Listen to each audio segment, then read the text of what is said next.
Hello and welcome to the second episode of the Reattach Podcast. In this episode, the members of the Under 35 will introduce themselves as well as touch on some projects and agendas that we are currently working on around and at the club. And we'll also touch on the topic of cultural disconnect, what it was like for members of the West Indian Social Club and the Under 35 Roundtable when they just came to America and fitting in with the community.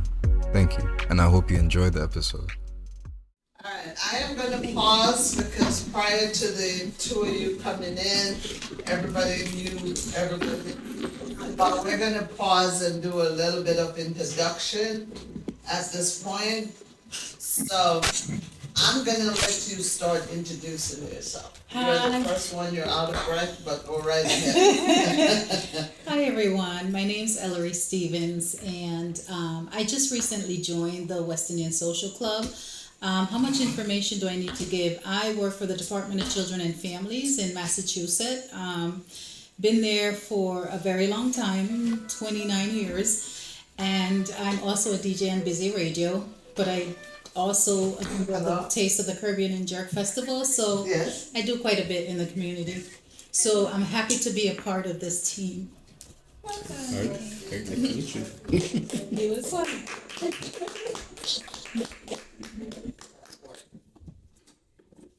So, I'm Rashaga. I'm Rashaga Brown. I sound engineer, DJ, jack of all trades. I mainly I run United Audio Productions, which is a production company. I also do basic technical directing for the People's Ballroom in the back there. So all things sound, audio, lighting, logistics, and I'm not sure what else I should tell you guys. He's the co-founder for this Under 35. He's too humble. nice. Yeah. About it. Yeah. Hi, cool. My name is Sebastian Arlias. Call me Sebi. I'm an artist, musician, and I work in mental health as a recovery support specialist. And I helped with the mental health and wellness events. Okay. And I was doing the journaling portion, which was like right after yoga. We're transitioning now to other things, but still here to support. Yeah. Thank you. Okay, Toastmaster. My name is Tira. I am the project coordinator for the Mental Health and Wellness series. I'm just gonna pass a couple of these down. Yeah, here you go. Here you go. I helped to organize the the event, but before this I was living in Toronto and I was working at a film school where I taught acting 101 and 102. And I was also an editor there, and I worked in theater. I've worked on music videos, film sets, and the like. And so mental health is something that I'm very passionate about. So I'm really enjoying my work here. And I'm happy to be a part of this 30 under 35 group. Go ahead, it's your turn. John, Next, right? next over you. You're a Toastmaster. You know what you're supposed to do. Yes, some of you know me already, actually everyone, maybe, but I'm John, I'm involved in Toastmasters, oftentimes involved in a lot of things at the West Indian Social Club and throughout the community. I'm also involved with the taste as well. Yeah, so I'm all around essentially. For the most part, I do partner with. This year, we're working with the West Indian Social Club to do Caribbean Soccer Night. So I'm co-lead according to Bev. Whatever that means, I'm just delegated certain tasks to me, and then I have to delegate it to. He's running the show. Partly. That's what that means. Partly. But yeah, so that's my role. I'm here tonight to kind of, oversee what the meeting is about, put in a comment if I have to, but I'm just here as a shadow today. Yeah, for the most part.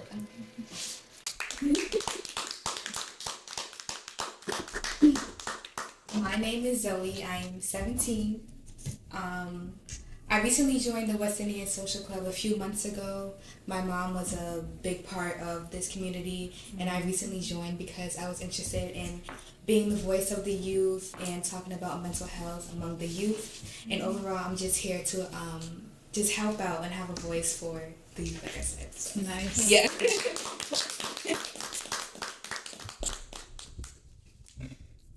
Okay, my name is Matthew Clark. I joined the Wesleyan Social Club last year, my first year in Hartford, first year in America, and I wanted a way to reach out and be with people that are similar background, just like me. So I joined the Wesleyan Social Club, and I've been helping out with the mental health, with technology around the club and stuff like Oh, that. nice.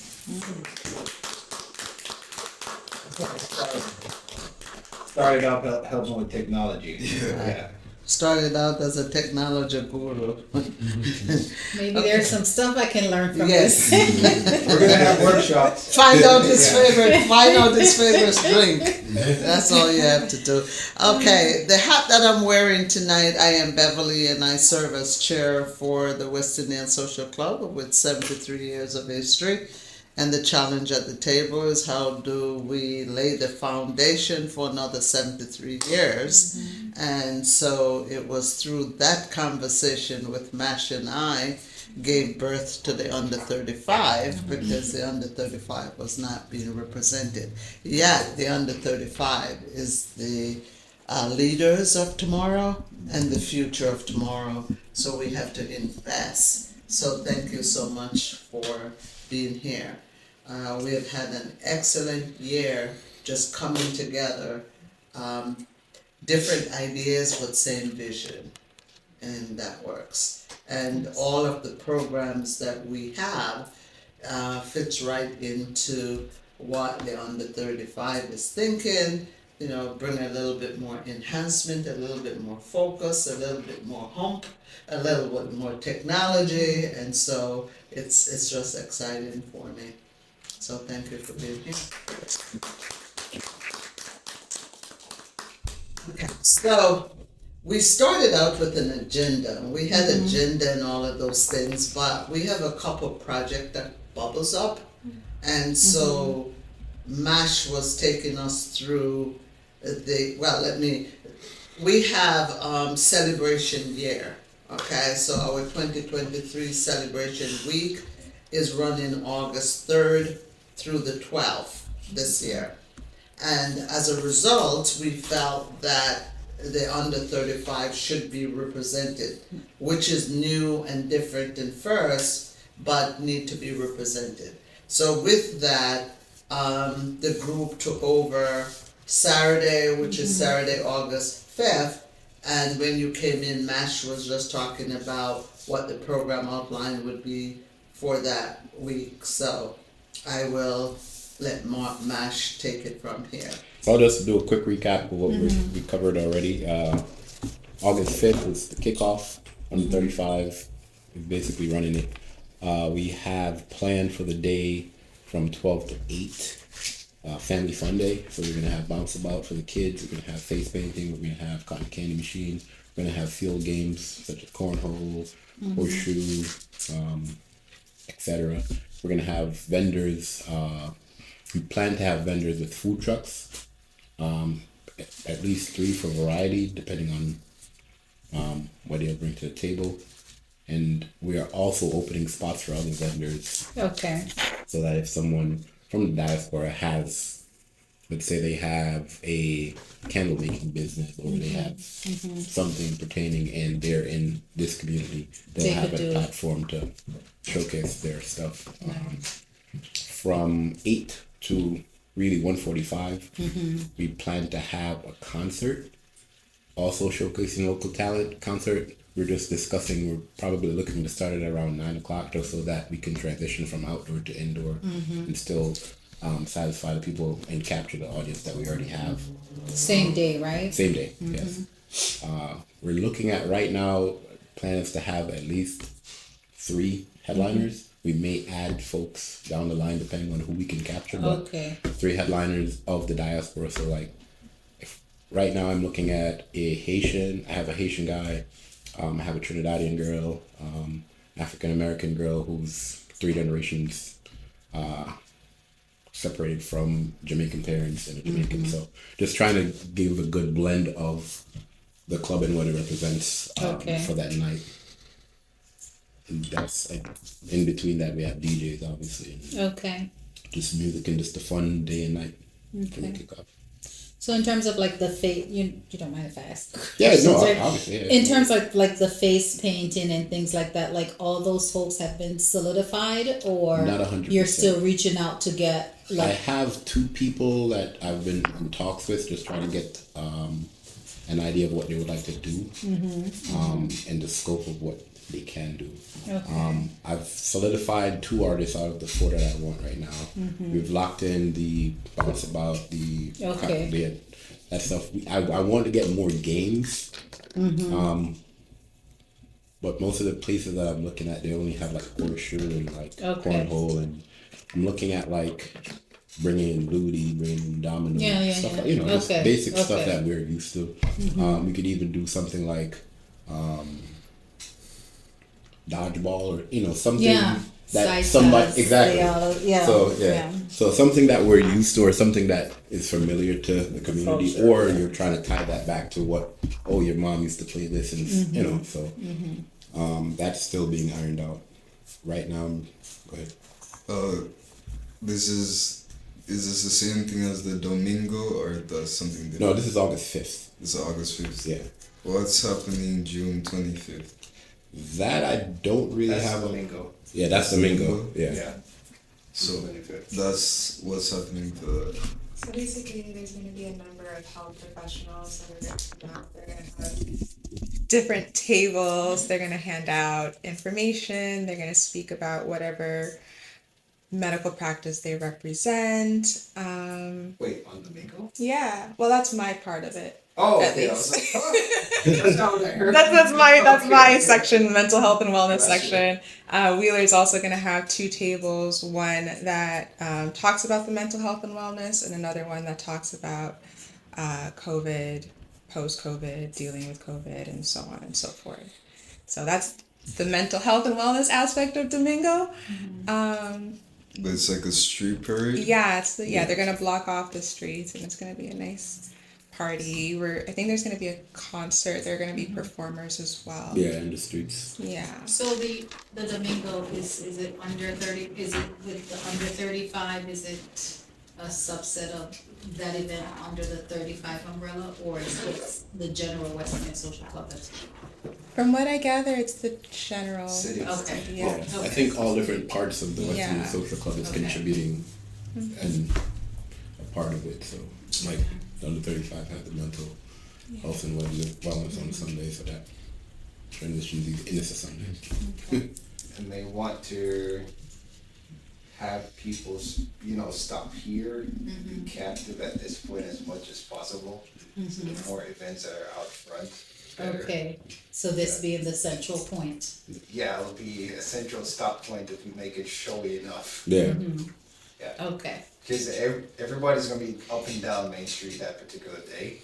And they do have DJs spanned out all the way down from here, Sportsmen, Vibes, Yeah. all of them. Okay. I'm not sure how many busies do it besides outside. I think they're lined up for. I have some notes on that. I don't recall, so I don't want to Okay. speak, but I do know that Domingo is a Thursday, correct? Will be broadcasting live. It's a Sunday. Is it a Sunday? Yeah, the So 25th. what's something's happening? Thursday, to my knowledge, is it at a soccer field? No, there's something. Let me double check. I took copious notes at the last meeting we Is had. it 22nd?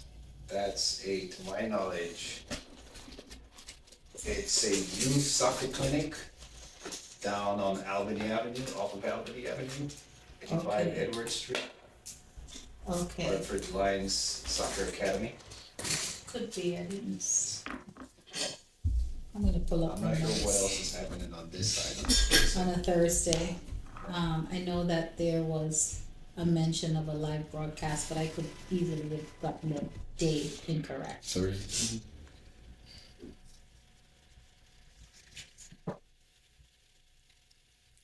Miss Bev isn't here, so don't really have like the agenda of stuff to go through. I wasn't sure it was because it's a podcast. So is Oh yes, I forgot to mention me and Matthew are the hosts.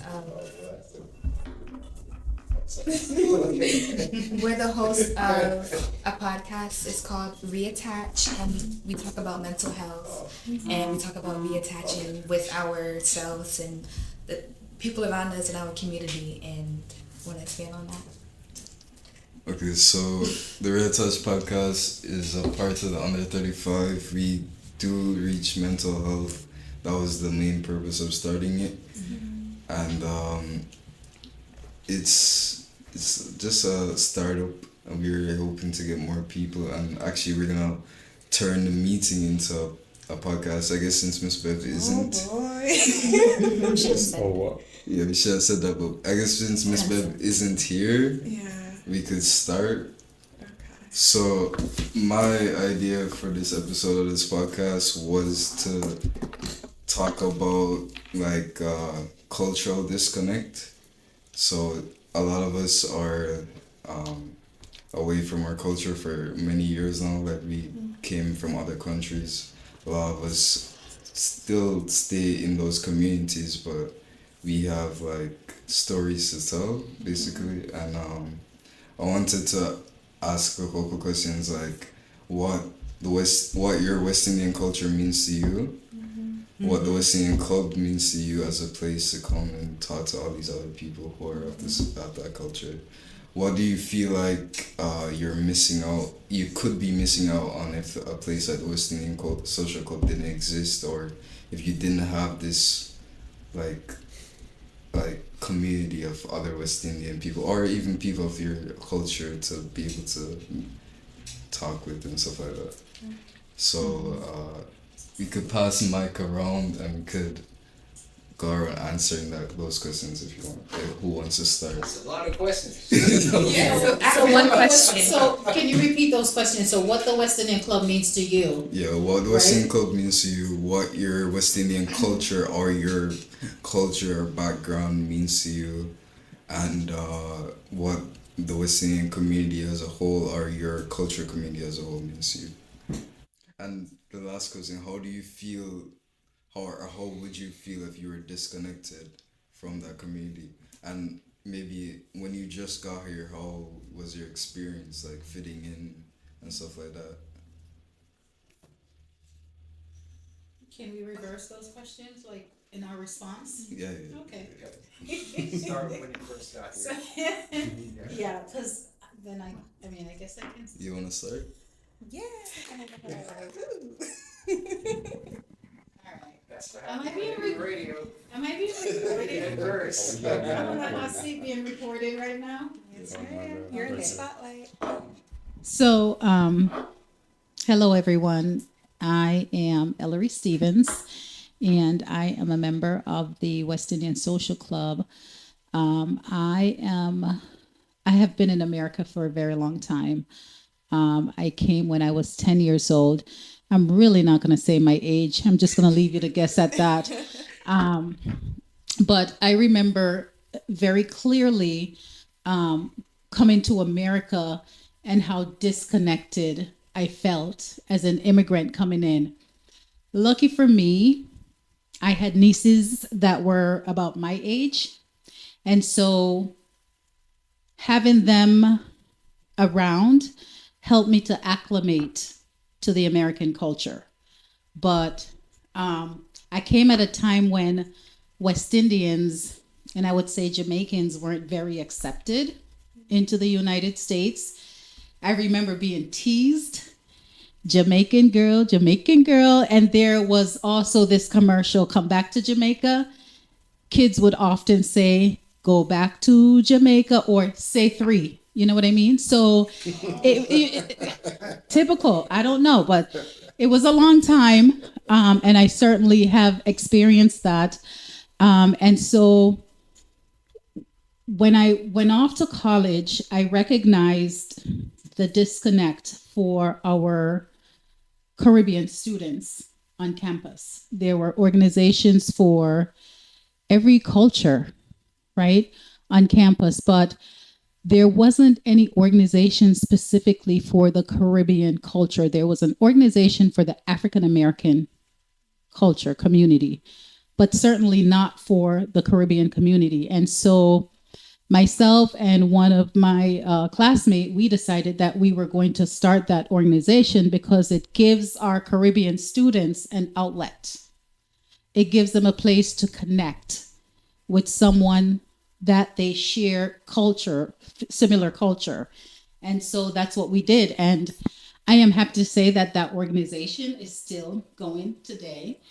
But this West Indian Social Club embedded in the heart of Hartford, the Hartford community, the surrounding community, the Connecticut community.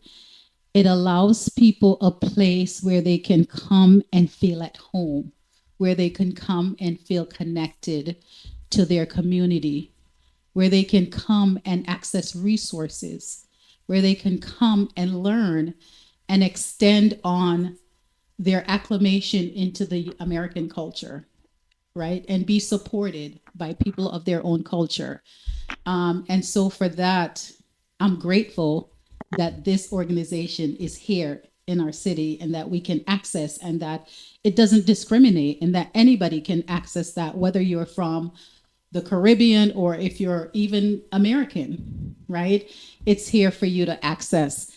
Don't remember the rest of the question, but I hope that yeah, right? So I'll pass it on to the next person. So that's my story.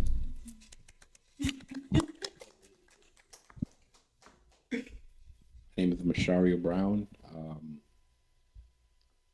Been living in Hartford since 1998 when I migrated. And to answer the first question, well, I don't remember the first question, but just the first off of what Hillary said. Moving here was definitely a disconnect. I remember I came in the beginning of winter, and I was like wearing shorts, and I was like, "What is this?" And then I don't know if you guys ever remember that show, Xena Warrior Princess, where there was no leaves on the trees, and it just looked desolate. I was like, "What is this place?" It was very it was kind of like a culture shock coming here, and same with school. People make fun of your accents, you don't really speak, or you have different pronunciations for things, and they're like, "What are you talking about? It's Z, not Z," stuff like that. So definitely went through those growing pains, but I'm grateful for Hartford because Hartford is such a melting pot of Caribbean folks and just immigrant community in general. Whether you're from Puerto Rico or you're from Europe, you just have I went to school with Bosnians, I went to school with Trinidadians, it was just everybody. So everybody kind of had that immigrant connection.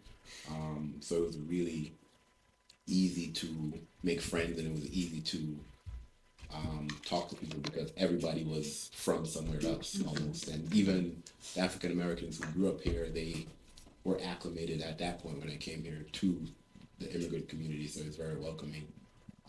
And when I found out about the West Indian Social Club, I used to come here they used to have pageants, they used to have scholarship programs and such. So you always hear about the West Indian Social Club, the West Indian Social Club.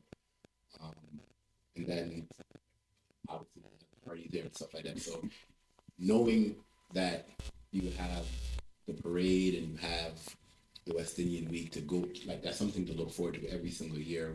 Me and my friends used to plan it out, yo, what are you wearing? We're gonna save our money to buy this outfit for Jamaica night. Those things are ingrained in my head from when I came here until now. So having the West Indian Social Club as somewhere to kind of root yourself, it's I've been other places, I've moved around, and it's not the same as here. You go to a different state, they don't have the fellowship that this community has. And moving out and coming back, I really appreciate what we have here in the West Indian Social Club and the greater West Indian community. If the club wasn't here, it would just be a whole different thing. I can't even imagine what that would be. But that's my 2 cents, so I'll pass it over.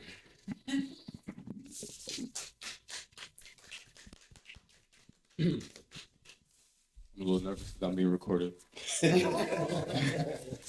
But my name is Sebastian Arbeláez. I was born in New York. both my parents are from Colombia, and my parents came here when my mom was pregnant in Colombia, and they came here basically with nothing. So I lived in Long Island, Queens, and I moved here in Hartford when I was 13, about 10 years ago. And because all my family mostly lived in Colombia, and my mom became a single mother, I was alone most of the time. Um, and I didn't have connection to my family. I was just kind of a loner all the time, and I really didn't fit in anywhere. Um, but the culture that was, around me, uh, Puerto Ricans, Jamaicans, it felt like home, and I felt a connection. But still, oftentimes, I just felt really disconnected because I didn't have my family. I didn't have my mom around much. My dad wasn't there. Um, all my family not around. So just a lot of my life I've been a loner. And coming here, I joined the West Indian Social Club some months ago because I saw something about, okay, make a difference in the community, uh, network with meet people. I really wanted connection to meet more people. I wanted to make friends. I wanted to be a part of something. And to kind of find my tribe, find my people, even if I'm just Colombian or, I'm not Jamaican, I'm not this or that. Like, I still want community. I still want to connect with others, have a family, make a difference, and just that's what I feel West Indian Social Club has provided me. When I joined, everyone was open arms, loving, warm, welcoming, uh, and it just felt like home here. Like I just feel comfortable, and that's what I really appreciate about this. That yeah, it's just a really warm, welcoming environment, and I feel like that is so important nowadays. Uh, right now in society, in culture, people are becoming more disconnected than ever. There's more division, there's more divide. Uh, we're more in technology, social media. We don't really have family or community as much anymore. So just to have that community connections, people there for you, that's like family, it just feels like a blessing. It's really amazing. And I love that. And I don't have anything else to say. It's great. Probably sorry. Hello, my name is Tira. I was born in Montreal, Quebec, and while living there, my grandmother had established, or was one of the co-founders of the Jamaican Canadian League or Association there. And they used to be very involved in the community. They had scholarships, they had classes where you could learn about technology, they had excursions and pageants and all the like. And one thing that I really appreciated about that organization was the community aspect, the family aspect, the place where you could go and feel at home. And so when I moved to Connecticut, and I just joined the West Indian Social Club not too long ago, and to find the same kind of atmosphere has been absolutely fantastic. They welcomed me with open arms. They gave me things to do, so I'm very busy and I love it. There's something for everybody. There's a way for everybody to get involved. It's a beautiful platform to have your voices heard.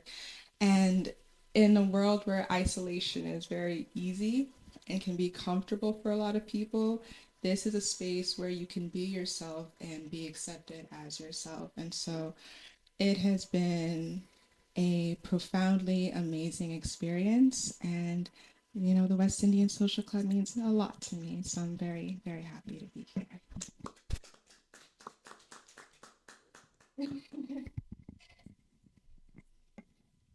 Is it my turn?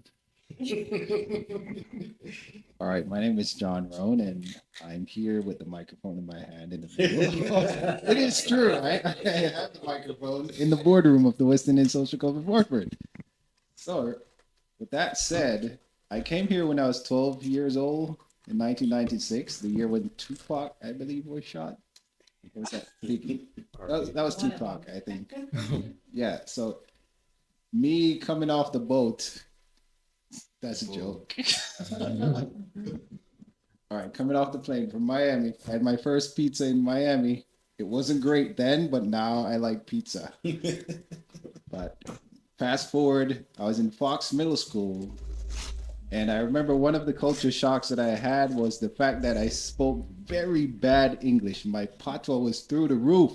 Yep. And currently that disappeared because, well, I was like the outsider kid who spoke this bad patois and couldn't get along with people because they couldn't understand me. So I had to fast track that by listening to other people rather, how they talk, and then get accustomed really quickly to the American English, which is not quite there yet. My blend of English is people still can't understand it. They don't know if it's a British English. No, I don't sound British or whatever it is, but people still don't quite get it. But anyway, I'm here now. Culturally, I think in terms of that shock and adjusting and going from Fox Middle to Weber High School, that was all different to me coming from St. Thomas, Jamaica. And from there, I moved on to college from Weaver High School, which I went to Eastern Connecticut State University.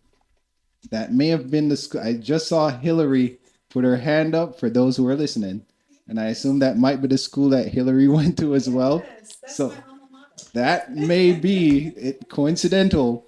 When I got there, Eastern had a West Indian Society. Yes. And that may have been the one Hillary just started. She was the co-founder. Okay, so I joined the West Indian Society at Eastern. Yes, I love it. Yes. And I was actually secretary and probably membership. And they wanted me to be president so bad, but I never did it. But anyway, I was there with Chev and his dad, if you're familiar with Chev. No. Yeah, but we all were there. And we had a great time. And we actually came back to the West Indian Social Club during the celebration week because of Eastern. We had a bus load because of Mr. Perry, I believe, connected with Chef Dodd. And we got here, we were on the parade float going down Main Street. The parade is no longer coming from top Main Street where the West Indian Social Club is currently, but that's when it was. That's where we used to go. And I remember that vividly, that we were on the parade float dancing and all of that. So that was some fun times going from college, then interfacing from the West Indian Society at college, and then the West Indian Social Club here in Hartford. So I had some connections from then.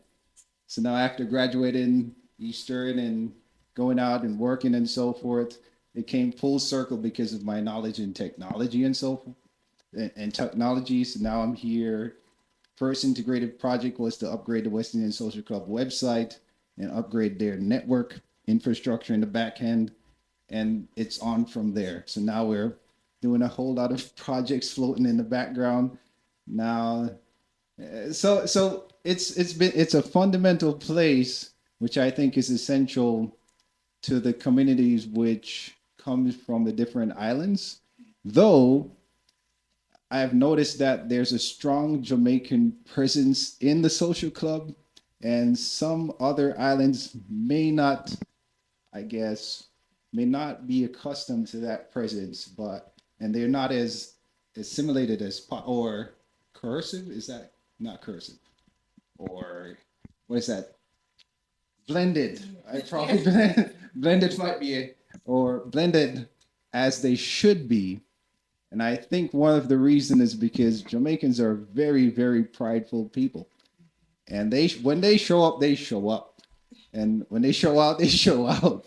So some folks may take that as a big thing where they cannot compete. But I say to them, those folks that think Jamaicans are overdoing it, just don't think that way. Just come hard as Jamaicans come hard. That's it. You got to come out. You got to come show out, and you got to represent. That's how Jamaicans do it. So represent for your country. We'll see you at Celebration Week coming up at Taste of the Caribbean. We see you at the Celebration West Indian Parade downtown, and we see you at the West Indian Social Club. I'll turn it over to Zoe. Yeah. So hello, again, I am Zoe. So my parents, they are from the my father's from Jamaica, my mom's from England, but she's of St. Lucian descent. So I was the first born in America. So what that was like for me, I was raised upon Caribbean culture, and sorry, I was raised in West Indian culture, and being a part of the West Indian social club really also makes me feel at home as well. I grew up dancing the Jamaican parade around Jamaicans my whole life, even though I was born in America. But even though I was born here, I still feel like I'm in the strong presence of, my culture still. So yeah, I, yeah.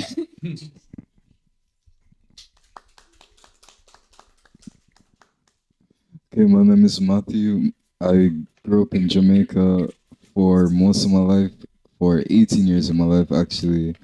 My my mother, my dad migrated first. He migrated in 2008. My mother followed him in 2015. So I spent a lot of time in Jamaica away from my parents, and I was like the weird one growing up in Jamaica because I was in Jamaica but engrossed with everything happening everywhere else in the world. I was watching anime. I was so into like American culture, all of that stuff. So it was actually the opposite for me. I was disconnected at home because I didn't speak patois the way people hear patois in Jamaica. Them send me a uptown boy this or uptown boy that. Yeah, Kingstonian and them things there. And so I actually grew up as a disconnect in Jamaica because I was so engrossed in the culture here, and that's kind of unavoidable for me because I was home alone a lot, and all I really had was TV, and on TV what they show is American culture. They show American television. There's not a lot of Jamaican cable, so I grew up watching all these American TV shows and like speaking like them, doing the things they did, and so I felt a big disconnect there. And at first, I didn't really see any problem with it. I've always thought that there was I didn't know the importance of culture or what those things would really mean to me until I came here and I spent a whole year just locked away in this strange place in an apartment, and it became so much like the things that I had in Jamaica that I didn't think of as being a part of my culture or being of some like important background to me. I never realized that I would feel so cut off from them once I got here because they never really seemed important to me before. But even simple things like the food, the environment, the way people address you, like in Jamaica, when we see somebody, we say good morning or hello or good afternoon or how's your day going or wagwan or something like that. But here it's not really like that. You see somebody, you just kind of walk past them or whatever. It's a lot of things that I grew accustomed to, but I never knew I really appreciated them in Jamaica. Like, I was homesick here and I came to really appreciate those things about my culture. And the West Indian Social Club, coming here has helped me realize just how important, like, the music, the food, the community, all of this stuff is to me because I am West Indian. I'm Caribbean. I'm proud Caribbean. I should be proudly Caribbean, and I never really looked at that before. And so I'm grateful to the West Indian Social Club for that. I'm grateful for this community. I'm grateful for this like space to help me reach out and connect with other people. And yeah.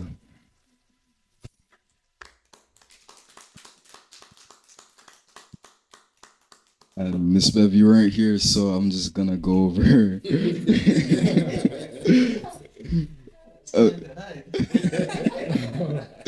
I'm just gonna go over what we're doing so far. As a part of the podcast, I wanted to talk about cultural disconnect, and I wanted to talk about your experience when you just came here, migrated to the US, your experience fitting in with the American society, American culture, what your West Indian culture means to you and what the West Indian Social Club means to you.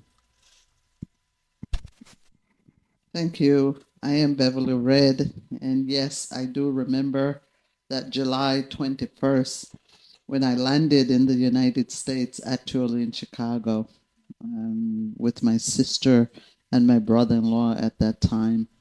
Spent the summer in Chicago and then migrated to Connecticut. I was very disconnected because when I arrived in Hartford, Connecticut, I then went to West Hartford and went to school at William Hall High School was really where I went. Had like about 1,500 people there, and there were only 12 people in the entire school that looked like me. And so we formed a band immediately. And that's how we survived the 2 years. And then I went to college, and again, it was pretty much the same thing. So I grew up as I entered the country in a predominantly white culture, yearning for my roots. And it was very challenging in school. It wasn't so much the language for me as my comprehension because the words are spelled so differently in the British system. And nobody would tell me what's wrong. You know, my paper would get graded and they would tell me how terrible I spell. But in actually, I was okay because I was spelling based on the British system. So an example would be color. In the British system, it's spelled COLOUR. In the American system, it's COLOR, right? The U is missing. And nobody would say to me, gee, get on to the American system here, and this is what you need to do. So that was very difficult for me, in school because I enter high school here. And I was pretty much when I was introduced to the West Indian Social Club was heavenly because that was where my culture, I mean, I'm from a global family, so I'm very in tune with family and cultures around the world. But in terms of where my home and where I was coming from was truly a shock to my system. So when I came to the West Indian Social Club and see people that looks like me and talk like me, and like the same food, it was heavenly and I got attached to it. So that's where my support system was. So now I felt comfortable. At that time, they had a youth program and very much the scholarship program. And so I was able to get involved in that. And then that's really where I started volunteerism. And as in exchange for volunteerism, I learned a lot of skill set. I learned interpersonal skills. I learned how to integrate with different cultures because we were being from the West Indies and Caribbean, even though we may all look alike, we have subcultures. And it taught me how to respect each culture and to respect the people that you're encountering. So it has been nothing but positivity where the social club is concerned. And what amazes me is that it is 73 years strong. And for this organization to survive for 73 years in terms of evolving, and at this point, even more exciting to see people under 35 coming in and saying, I want to be a part of this culture. It is all about being grateful. And it's all about gratitude. So for me, it's a place where you can. And again, the West Indian Social Club is a home away from home. And so as long as you had pack a suitcase somewhere and you left, whether you left New York or you left Canada or you left the shore of the Caribbean, this is home for you and will always be home. You get out of it what you put into it, but truly is a place where you can grow and you can build your skills, and you can get a support system, and you have a family. So you are with the West Indian Social Club family at this point in time. Thank you.